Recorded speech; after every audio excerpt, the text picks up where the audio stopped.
I'm going to show you how to import grades into D2L. You begin by clicking on Grades.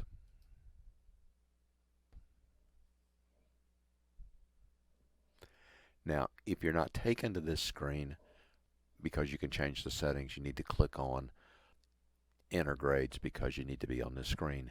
And note that on this screen and some other screens that are shown, I am blurring out the name of the students. This is to protect their privacy under the Family Educational Rights and Privacy Act, or FERPA. So we want to click on Import, choose File, and what you're picking is a CSV file or a comma delimited file. And I have a separate video showing you how to set those up. Before we import one, let's try to import one with an error. Click on Open, click on Continue, and it tells you there's an error. It doesn't tell you what the error is. It never tells you what the error is.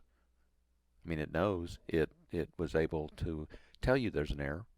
So it analyzed the CSV file and said, no, I can't import this, there's an error, but it won't tell you what it is. So that's a real limitation of D2L. You have to go in and manually troubleshoot your CSV file. So anyway, let's import it for real this time. Choose File, one without an error, Open, Continue. This time it tells us it found no errors. Click on Continue.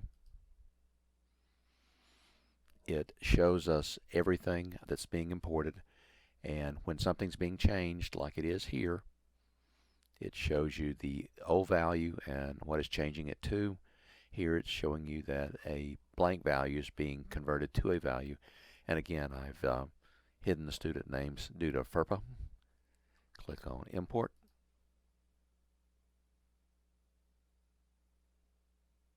and that's it. That's all it takes to import a grade into D2L. And you're taken back to the grade screen.